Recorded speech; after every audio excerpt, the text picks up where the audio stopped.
Welcome to Network Africa. Coming up on the program, according to a United Nations report, allegations of sexual exploitation or sexual abuse by United Nations peacekeepers have gone up. South Sudan has a lot more to worry about than the crisis it's recovering from. There's an increased risk of HIV and AIDS. And later, as the European Union inches closer to its deadline to contain the migrant crisis, the president of the EU has a solution. He tells the migrants to stop heading to Europe.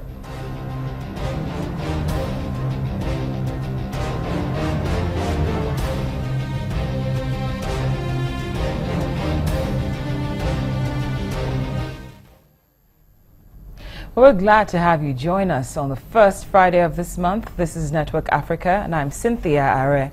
According to a new report courtesy of the United Nations, allegations of sexual exploitation by United Nations peacekeepers have escalated. In the past year, there have been at least 69 claims. That's compared to the 52 the year before. The incidents are alleged to involve military personnel, international police, other staff and volunteers at 10 missions, and most of the countries are African. The report calls for on-site courts, martial and a DNA database of all peacekeepers. Let's just bring you a list of some of the countries which have been implicated in this situation. Topping the list is Cameroon. Coming in at number 2 is Congo. Number 3 is Tanzania. 4th is Benin. 5th is Burkina Faso. 6th is Burundi, 7th Gabon, 8th Niger, 9th Nigeria, 10th Togo, Rwanda, Ghana, Madagascar, and Senegal. While staying with issues of sexual assault, British Airways has agreed to pay a covert amount of money to children in East Africa who were sexually abused by one of its pilots. According to the lawyers, the airline will bear the responsibility because the alleged victims were assaulted by Simon Wood while he was on stopovers. British Airways agreed to the payment but has denied any liability. The 54-year-old Mr. Wood, who hails from the UK, allegedly molested girls between the ages of 5 and 13 in schools and orphanages in Kenya, Uganda, and Tanzania. The reason he won't be brought to book is because he took his own life 11 days before he was due to appear in a UK court in 2013 charged with abuse.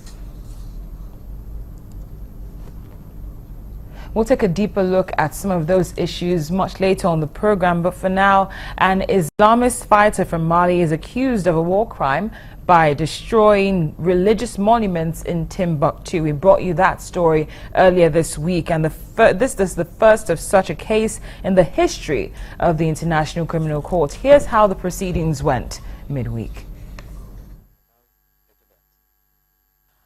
According to prosecutors at the International Criminal Court, Hamad Al-Faki Al-Mahdi, a former trainee teacher, had led and personally taken part in the attacks on 9 mausoleums and mosques in the city with pickaxes and crowbars.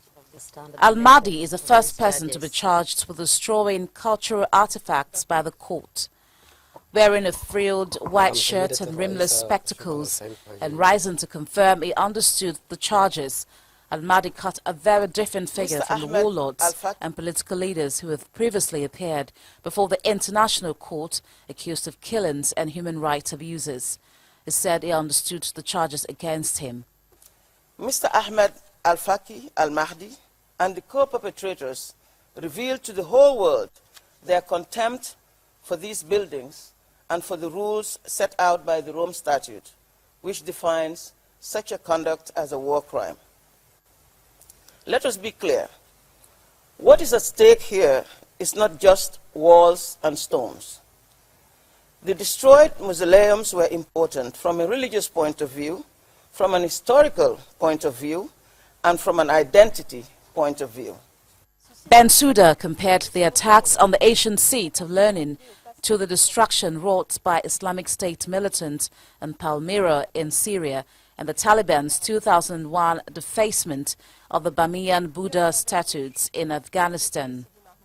Let there be no mistake. The charges we have brought against Ahmed al-Mahdi al-Faqi involve most serious crimes. They are about the destructions of irreplaceable historic monuments, and they are about a callous assault on the dignity and identity of entire populations and their religion and historical roots. At the hearing, prosecutors must convince judges led by Kenya's Joyce Aluch that they have marshaled sufficient evidence to justify a full trial.